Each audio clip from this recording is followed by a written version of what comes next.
Thank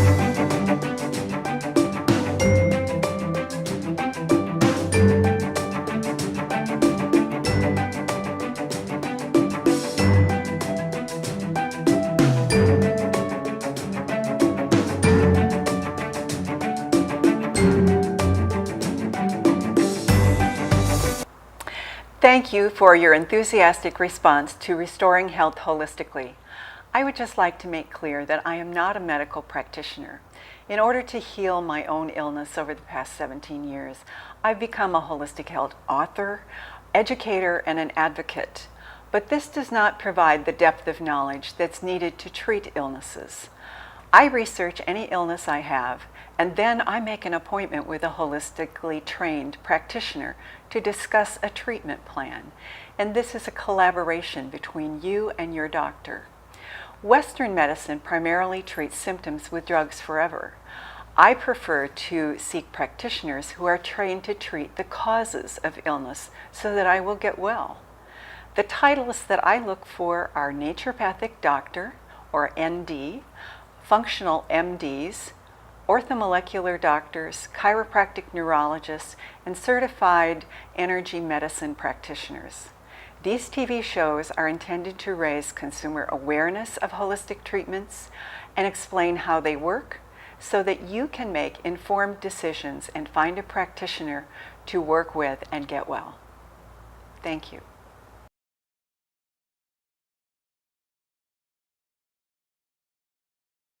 Good evening. I'm Gracelyn Guyol, and welcome to a different version of Restoring Health Holistically. This is part of a two-part series where I agreed to answer questions from viewers and let them get a little better acquainted with me. They said I interviewed all these people and they really wanted to know more about me. So this is the 2-hour special in response to that request. And I offered to do it because I'm hoping that if you've enjoyed the series that has run the past 3 years, that you will consider making a contribution to this station, SEC TV. It's our local PBS. They are the ones that have made this possible for me to be able to reach you with these stories of ways of getting well without drugs, and to help let people know how to find local holistic practitioners, because we've had them 13 every season on this show. So I'm glad you've tuned back in. My friend Lois Arias is with me, and she runs my Facebook page, and she will be asking the questions this evening. And if you're enjoying this and you want to support the station, they really need it. It's a nonprofit. It's tax deductible, and they need some new equipment. They do a great job with what they have, but I'm hoping that some of you will choose to support them and encourage more of this kind of shows on SEC TV. So, good evening, Lois. Hi, Gracelyn, and I'm going to start out with a question that we left off discussing on the first hour. Okay. And that was about energy medicine. Okay. So if you could explain more about energy medicine and how it relates to the emotional freedom technique, that would be wonderful. Okay, so the last show we were talking about emotional freedom technique as a treatment, as an excellent treatment for emotional trauma that would come from being in war, PTSD for instance, that would come as a result of incest or rape or horrible accidents or anything that traumatizes the individual. And emotional freedom technique is an energy medicine. And how do I describe energy medicines? They're hard to describe because they aren't based on physical treatment. They're based on the energy that flows around us and through us. And so that energy impacts us. You can feel energy. If you're in a room and someone dislikes you, you can feel it. If they're angry, you can feel it. And so some practitioners have been trained to take this universal energy that exists and use it in a really positive way for healing. And I have used energy medicine when I was diagnosed as bipolar. And if you missed the first segment, it'll be up on YouTube and it'll be on our Facebook page, and you can catch it to learn about a little bit about my background. But I was bipolar, and I ended my symptoms in 2002, and then have since then written 2 books and done 40 television shows now to try and educate all of you and people locally that it is possible to get well from mental illnesses, and it is possible to get well from a lot of other illnesses without resorting to drugs. There are many holistic, meaning treatments that help address the whole body. And by finding the underlying causes of your illness and treating the whole body, then you can often end those symptoms and get well. And that's the whole objective.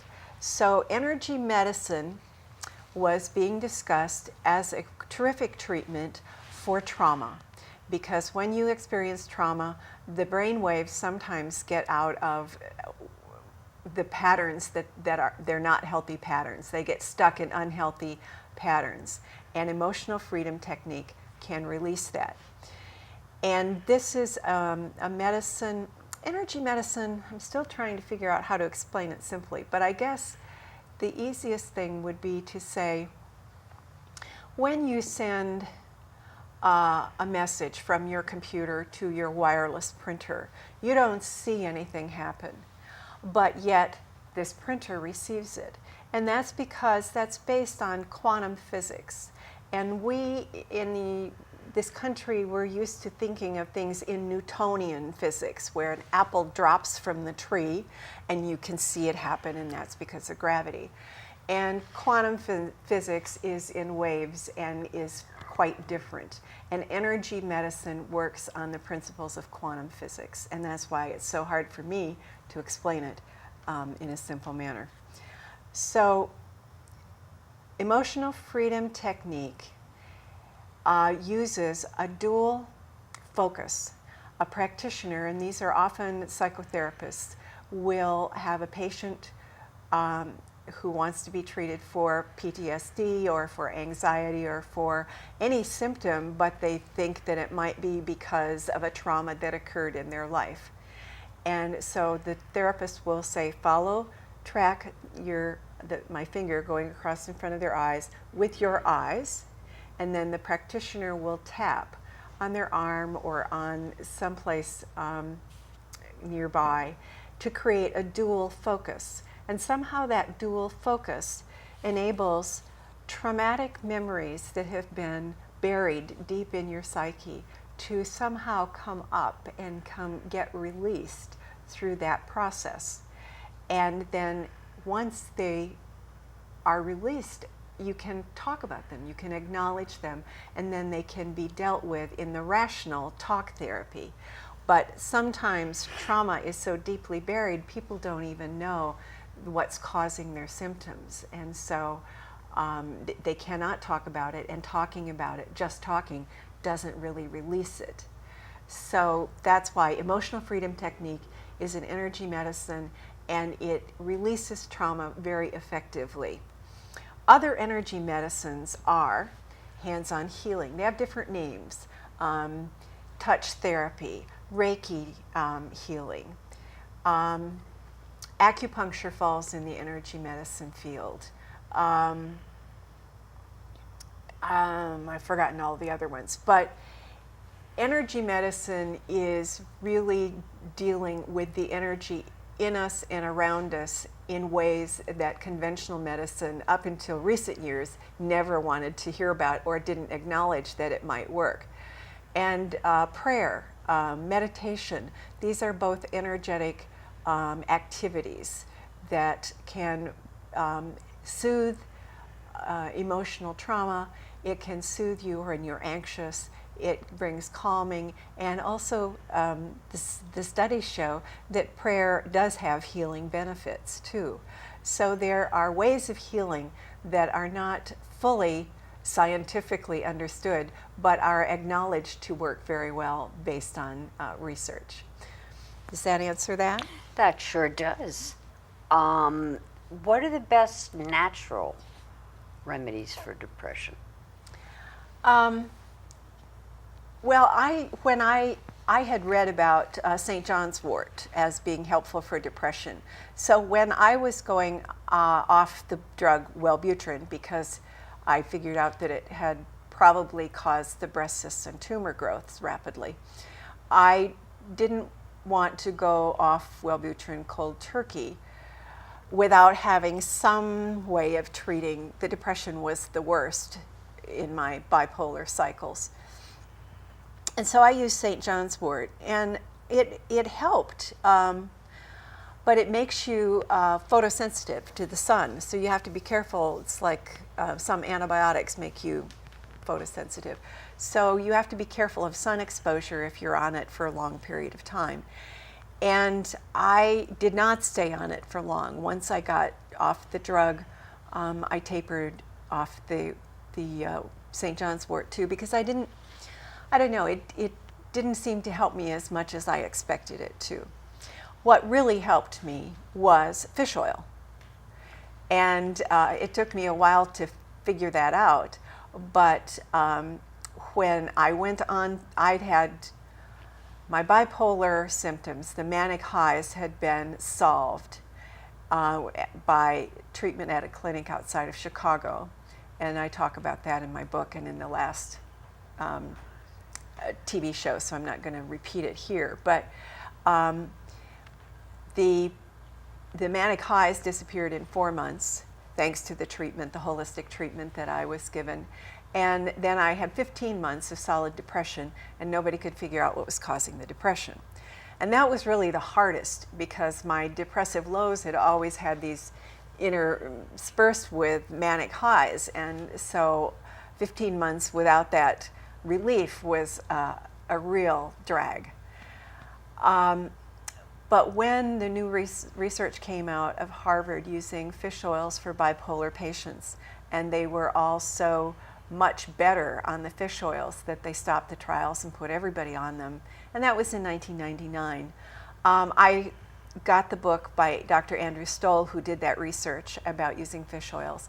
And in the trials, they did about 10 grams a day, because they always overdose in trials to make sure that there's enough substance. And so I thought, well, in his book, he said 3 to 5 grams a day would probably work. And that's grams. So that would be 3,000 to 5,000 milligrams of fish oils a day. And I had fish oil in the refrigerator because I was taking 1,000 milligrams a day as an anti-inflammatory.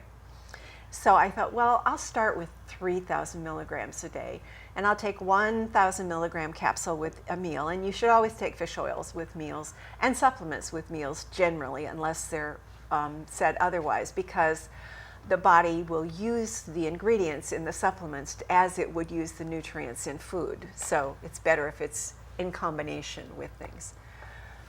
So I took the fish oils, 1,000 milligrams, with 3 meals, and I did that, and in 48 hours, 15 months of depression lifted, and I have not had depression since. And I'm still taking fish oils. I'm only taking 2,000 milligrams a day because I eat fish a couple of times a week now as well. So the best supplement for depression is fish oils.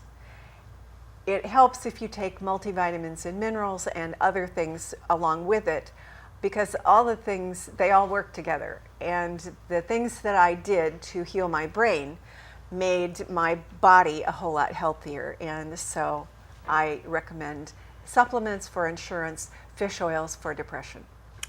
And CVS frequently has buy one, get one free of fish oil.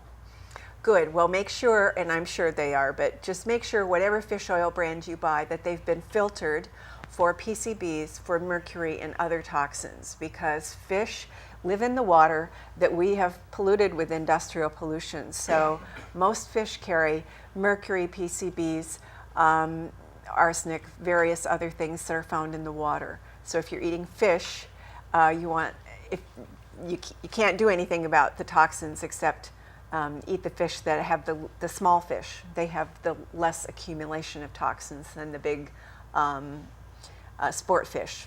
Tuna has a lot more toxins than the little anchovy, for instance.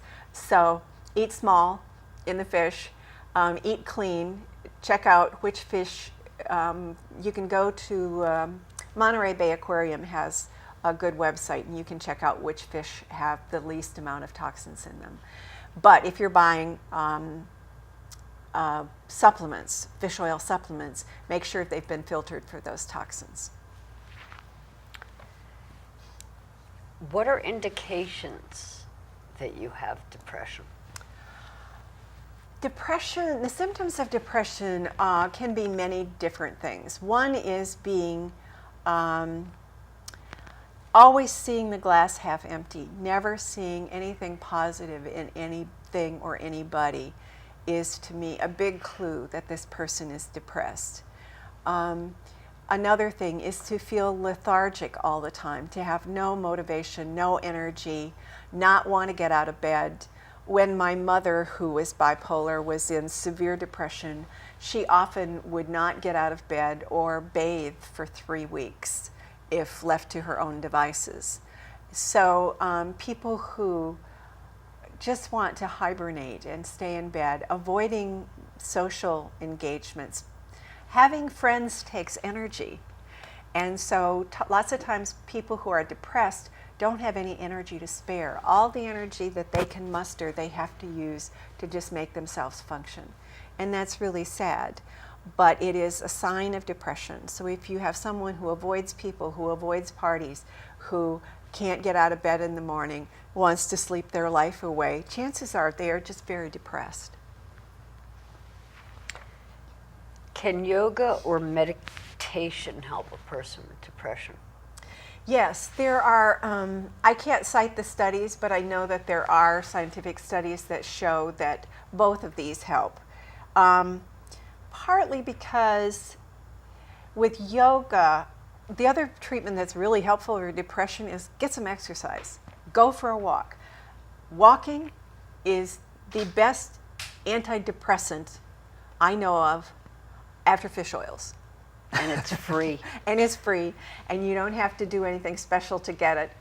And just get up and walk. And I told that to a therapist once, and she was so impressed, she started requiring all of her patients to get 1 hour of exercise every day. And she came to me and said, I saw a huge improvement just from that. So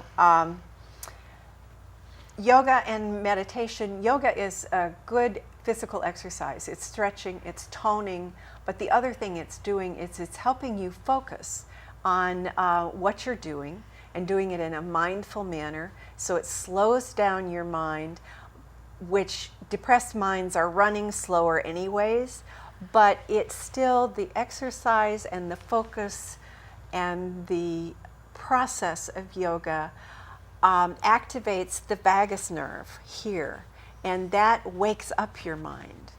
And so it is very good for depression or any mental illness. Yoga is very healing. Excellent. What words can I say to help a person I love with depression? Unfortunately, talk doesn't usually help depression or suicidal people. The best thing you can say to in either of those instances is that you love them, and that you want to help them get better, and then offer to do something specific that would help them find a practitioner, go for a walk with them, help them, let them talk to you if they feel like it. And sometimes the process of talking about something, just getting it out, rather than keeping it in secret, in silence, and being embarrassed. Sometimes, if they're able to do that, it will be a release for them. But I don't know that there's a lot that you can say other than how much you care for them and that you want to help them, and to be present as a loving friend is probably the best thing you can do. And if they want to talk, but don't expect that that will cure them, because most of these diseases, mental illnesses in particular, have physical causes. And so you need to work with a practitioner who's been trained to figure out and the causes are unique to each individual, even in the families. In my family, my mother was bipolar. My great-grandmother was suspected as being bipolar, but in those days never diagnosed, of course. In my siblings, I have 3 sisters and brothers. I am bipolar. My one sister has had mild depression all of her life. One brother was an alcoholic for most of his life, now recovered. The other brother seemed to be normal, except that he's always been obese all of his life in spite of being a vegetarian. So I suspect that he has an error of metabolism, which some of these errors, inherited errors of mental illnesses, are errors of metabolism. There are 4 errors that are commonly contributing to all mental illnesses. They are pyroluria, undermethylation, overmethylation, and errors of metal metabolism, where you can't throw off metals properly. Could you explain each of the 4 a little more? I can explain 2 of the 4 really easily, and then the other 2 not so easily. In some people, when your body makes red blood hemoglobin, it produces a molecule called a cryptopyrrole molecule, which has since obtained a different name, but it's still called pyroluria when you produce that molecule. And so while you're making red blood hemoglobin, it's making this molecule and making too much of it. In the body, when the body produces too much of something or receives in too much vitamin B, for instance, a B vitamin, it will just dump the excess in the urine, and then it's excreted from the body and nothing bad comes from that. But with this particular molecule, the cryptopyrrole molecule has a chemical affinity, and it attracts zinc and vitamin B6. And so they bond onto it. So what that means in terms of mental illness is both of those are essential for mental health. And so all of my life I had been deficient in zinc and vitamin B6. When the holistic practitioner who treated me identified that I had this deficiency, then I was given doses of B6 and zinc way beyond any doctor would ever give you if you don't have this and your body is dumping it. I take 100 milligrams of zinc a day. The highest any doctor would ever prescribe is 30 milligrams a day. And because zinc is a metal, you have to be careful and not take too much, because metals can be toxic in your system at high levels, as mercury is, as lead is. And that's why when you get your blood tested, doctors measure for zinc and copper and lead and iron to see what your levels are. I guess they don't measure for lead normally, but so you have to be very careful with the minerals to not get too much. So I'm taking a huge amount of zinc, and I have been for the last decade, because my body dumps most of it. And so I need a huge amount to just keep enough to bring that into balance. With zinc is important, and B6 are important because they are required for the body to produce and to use enzymes. And enzymes are sort of like the spark plugs in the body. They make all different activities, cellular activities happen. Digestion is enzyme driven. So these 2 are really important. B6 is needed in the production and utilization of 2,000 different enzymes in the body. Wow. So all of my life, I hadn't digested things properly because I didn't have enough B6. and I hadn't, and I had not enough zinc. And zinc and copper, the two minerals that you get on your blood test, hold each other in balance. And so because I was deficient in zinc, it allowed my copper levels to rise. And guess what elevated copper causes? Elevated copper causes violent behavior, it causes mania, it causes anxiety. So it has huge impact on mental health. If you are zinc deficient and your copper levels rise, you may be one of these violent offenders that are found in prisons. There's studies done by the doctor who directed my healing at prison studies where twins, 12 sets of twins were tested for the zinc copper issue. And the one who was incarcerated had elevated copper, and the twin who wasn't, didn't. And so this is, I think, really important, especially when we're seeing so much violence in schools. This is eminently treatable, and it's not rocket science. It's knowing what to look for and how to look for it. And holistic researchers and practitioners have been overlooked for decades because of the pharmaceuticals' lock on the medical system. So this is why in my shows, in my books, every time I say, find a holistic practitioner, because you need doctors who are trained differently than just writing a prescription for drugs. You need doctors who look at your body, run lab tests, find out what's out of whack, what's deficient, what's in excess, and then treats that problem and brings your body back into balance. And this is why it's called holistic medicine. We're treating the whole organism, and we're looking at all of the symptoms and figuring out what's out of balance, and then you can bring that back into balance and get well. I mean, isn't that a wonderful plan? It would be if pharma didn't not pay for it. Well, that's true. I went to a wonderful naturopath, but nobody would pay for it.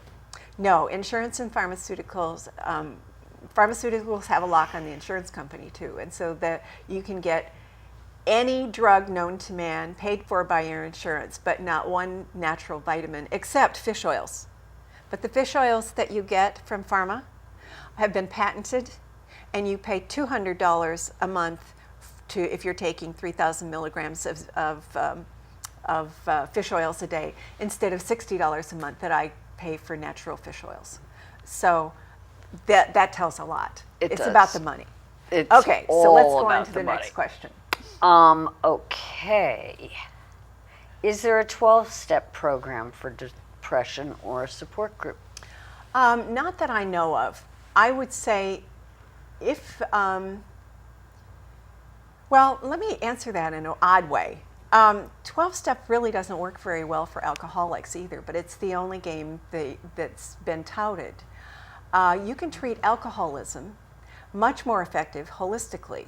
For instance, the rate of staying abstinent in alcoholics is between 3 and 25%. And but if you're treating it holistically, the rate is around 75%. And that's because the holistic trained practitioner knows that 95% of alcoholics are hypoglycemic. That means they have low blood sugar all the time, and they crave sugar, and they get it in the form of alcohol. And so even when they go through the 12-step program or a detox program, and I've talked to alcoholics who've gone through detox 10 times and still not been able to stay abstinent until they've done holistic treatment for this. Because there are physical causes that create these cravings that nobody can withstand, or it takes a whole lot to withstand it. And so they may be able to, if you go to, I'm told, if you go to an AA meetings, everybody's standing around drinking coffee, eating candy bars. And donuts. And donuts, things that will bring their sugar back up. And that's how they stay abstinent. So I'm trying to not say don't do the 12-step program, because if that's what you've done and it works for you, or if that's all that's available to you, then by all means do it. But if you truly have alcoholism in your family, and it's throughout the whole family tree, it's an inherited disorder as much as an acquired taste. And so if you want to be free of that compulsion, then find a holistic practitioner and work with them to address the underlying causes that create the craving, instead of trying to gut it out and do it by willpower alone. Lots of us have a lot of willpower, but sometimes everybody falls off the wagon if you're just doing it with willpower. If you address the cause, then you won't have the cravings, and you won't have to engage willpower all the time. Let's see. How long should one use a new supplement or treatment before deciding it's beneficial? Well, it depends on how in touch with your body you are. A lot of people seem to not pay much attention to what's going on in their body. So when you start a new treatment, holistic treatments always start with a foundation of changing your diet to one that has real nutrients in it, not just carbs, fat, and empty calories. So what I want you to do is, when you change to a nutrient-dense, healthy diet of fresh foods, and you eat them 3 times a day so that your body's getting nourishment throughout the day, fuel, little plugs of fuel to keep your brain running. What you should do is pay attention to your energy levels. And what you'll notice usually is that when you have 3 meals a day, your energy is far more stable all day long. You may run out right before dinner because dinner is a little late and everybody gets really grumpy about 5:30. And so, if you're grumpy at 5:30, eat a piece of apple, eat a nut, eat a few nuts or something until, if you have dinner at 7 or 8 o'clock or whatever, something to give your body a little nourishment. And what I'm saying is, tune in to your body. Pay attention to what you're eating and how it makes you feel. If it makes you feel bad, chances are that food isn't good for you. If it makes you feel tired, that definitely isn't good for you. If it makes you feel good and is not loaded with caffeine, then it's probably good for you. So tune into your body. And then when you start treatment, you'll notice I take supplements, and I have really a lot of energy. And I went off on vacation and I ran out of my multivitamin and mineral, and I thought, oh, it doesn't matter. And I found that within a week, I was really getting tired every day, because my body was used to having everything it needed to run. And even if you're eating really good meals, chances are in our processed food and in our culture, you're not going to get all the nutrients you need just from the meals. So take a supplement, and then pay attention to how you feel when you're taking the supplement and when you're not. And when you start working with a practitioner to address a mental illness, using that as a foundation, and then testing, they'll do lab testing to see what nutrients you're deficient in and what's high, what's low, based on your description of various other symptoms. For instance, if you have arthritis, she'll know that you have inflammation, and that inflammation that is being exhibited by the symptoms of arthritis is also impacting your brain. So when you go to a holistic practitioner, most of them spend between an hour and an hour and a half talking to you. That's the first appointment. And the first appointment costs more than a regular appointment that typically runs like a half an hour. But these are doctors that talk to you because they need to know what's going on in your body, and you're the person to best tell them. So you tell them everything in your body that has a symptom, not just what's going on in your brain, because they use those other symptoms of illness to tell them what might be going wrong systemically, what's wrong in the whole body that's creating the problem in the brain, but maybe it's coming from the gut. And so this is why I use the term holistic, because you're looking at the whole body, you're treating the whole body, and so you're looking at everything, not because everything in the body is absolutely connected. Your blood flows through your body every minute, and things change. It's carrying things to different systems and organs. So whole medicine is a way to address one cause and have the side effect be that you fix something else that you really weren't focused on, but gee, it's part of the problem. So normally when people start working with a practitioner, within 2 weeks of starting to take the supplements that are prescribed for them, they will notice they have a lot more energy. It's that fast. And within the woman who was in chapter 14 in my first book, who had been severely bipolar, whose name is Tracy, when she started working with a naturopathic doctor, she was severely depressed, suicidal, and crying about every half hour or so at that stage of her life. And she was on four different psychiatric meds that weren't working. And she started working with the naturopath, and within, I think it was a month, she was no longer crying all the time. And I would drive her back and forth to the doctor because she didn't have a driver's license, and I felt that she really needed help, and I could talk to her, but I am not a practitioner, so I was not the person to help her. And then by month 2, she was laughing and she was telling jokes. And you know Tracy, she has a great sense of humor. She does. And so it was so amazing to me. I said to her, Tracy, are you on any meds anymore? Oh no, Dr. Prozac took me off of those once I got onto the supplements, because if you're trying, and I think we're going to talk about that in a minute, so I won't go there yet, but if you're on meds, stay on meds until you start working with someone, and they will tell you what to do and how to wean off, and maybe you'll get off all of them and maybe you won't, but you don't, that depends on how you respond to treatment, and you don't want to go off cold turkey because that's really dangerous for you and for the people around you. So, so pay attention to how you feel, and if after working with a holistic practitioner for a couple of months you don't feel much better, then find a different practitioner. I mean, just because they're holistic doesn't mean doctors are not gods. There are good ones that were in the top of their class, and there are some that just barely made it through. And you don't know which is which. So find the best that you can.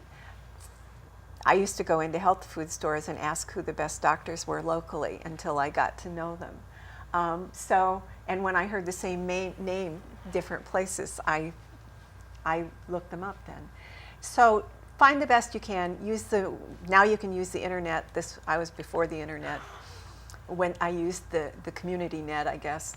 And but if you don't see a response and you're following the directions that they give you, because there's something also known as lack of patients do not comply, which means that you tell them what to do and then they don't.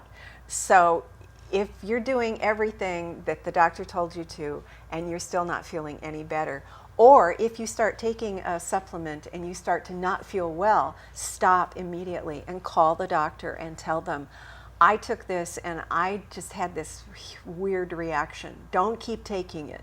Don't force it. So working with a holistic practitioner is interactive. It's a collaboration. The doctor has the scientific knowledge and they have the training, and they will listen to what you tell them about your body, and they will tell you what they think you should do to start. And then you start, and then as you go along, you tweak it. It's like every patient is absolutely unique. So they can go by what you tell them, and they can suggest, but not everything will work. And when one doesn't work, it doesn't mean you throw the baby out with the bathwater. You stop that one, and then you figure out plan B. And I call that Sherlock's process. It's investigation, it's trial, it's error, and then figuring out what is really going on.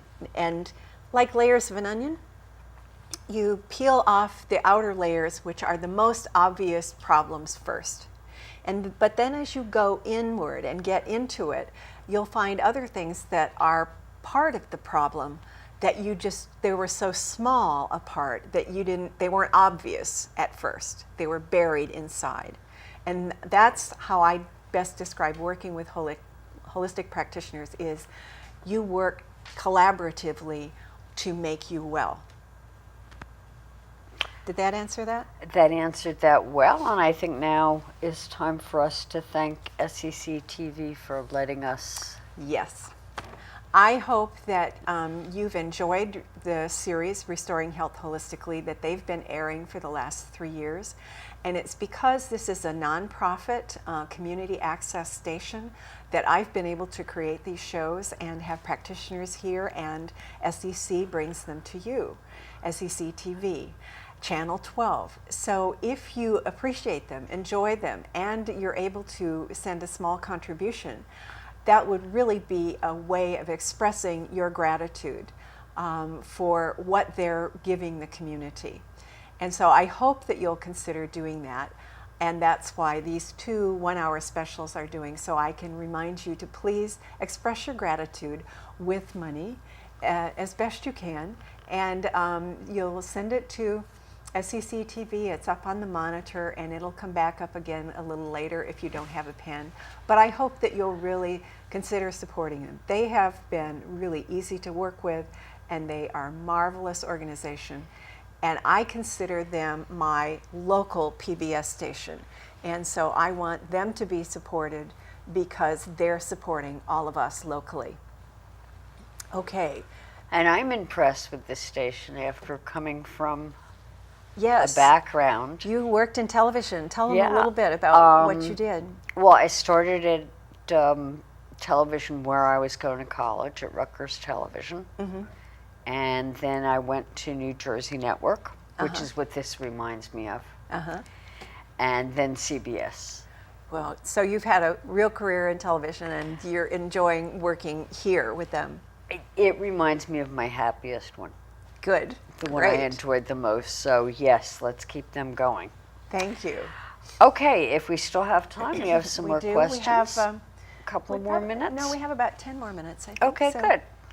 If people have been taking prescribed antidepressants such as Wellbutrin, Paxil, Elevol for decades, how can they get off this prescribed meds safely, and are there supplements they can take instead?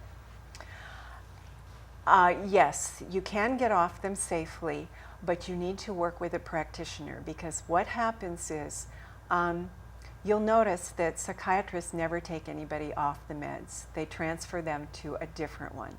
And that's because getting off psychiatric meds is as hard as getting off street drugs. So you really don't take this lightly. Don't go off cold turkey. Don't go off on your own. Go to a holistic practitioner, and they will get you on supplements. They will start you eating better. They will get your body a little healthier.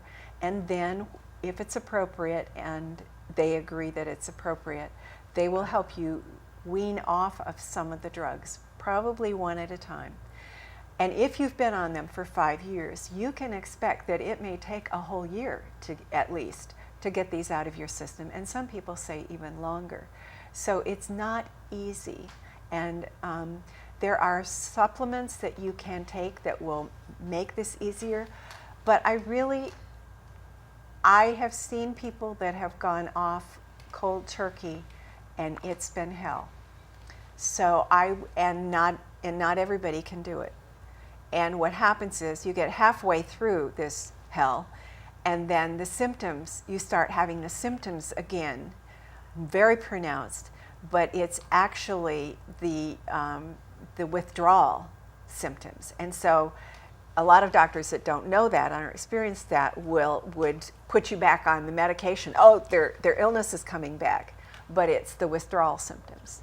So you have to go through that process, and it's not easy. And so I urge you, to work with a practitioner who knows how to treat holistically, who has gotten a lot of people off medications. But what they do is they get them on the healthy nutrients first so the body is functioning better, and then your detoxification systems will work better and it won't be quite so bad. But it's still not a picnic. And there are a couple of good books out, one Dr. Bregan and the other one, I can't remember the author. But get a book if you can read. Prepare yourself, but do work with a practitioner, because otherwise you're endangering your own life. It can be really tough.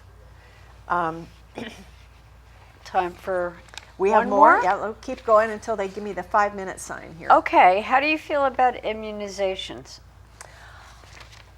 I believe that there are immunizations that are important for as children, but I think they are vastly abused by and pushed by the medical pharmaceutical industry. I never get a flu shot. My immune system is working just fine.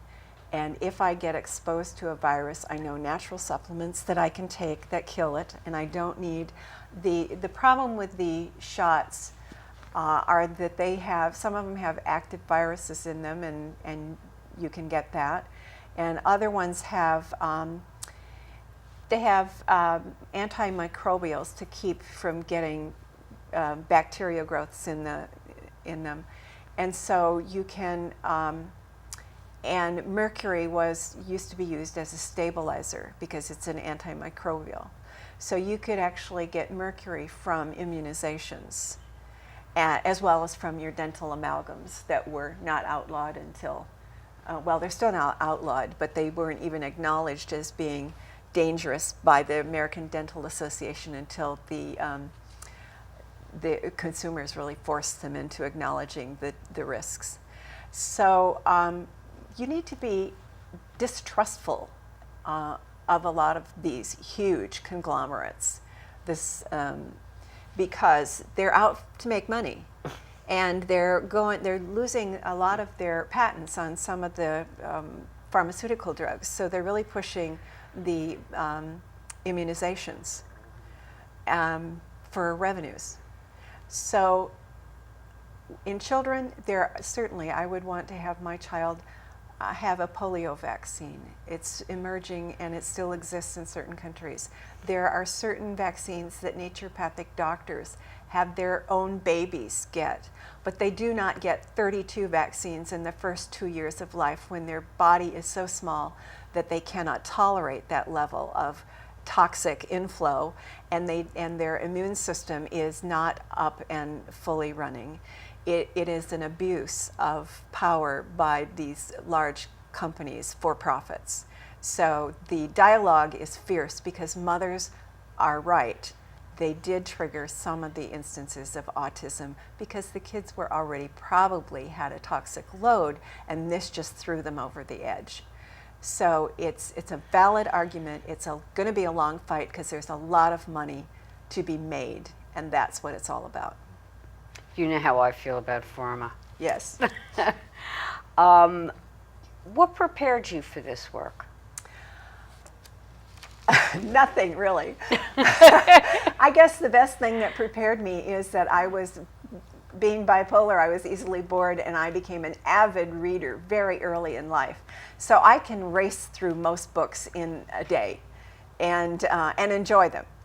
And so when I started searching for solutions to when I went off the drug and started looking for holistic treatments for bipolar, I read 300 books at least in 2 years. I mean, I was on a tear. And I have probably read at least another 100 or so since then, and I keep reading, 10 or more a year probably, like Dr. Perlmutter's books and Grain Brain. I think those are wonderful. So I try to stay up on what's going on, even though it's not for my own help anymore, it's to help other people.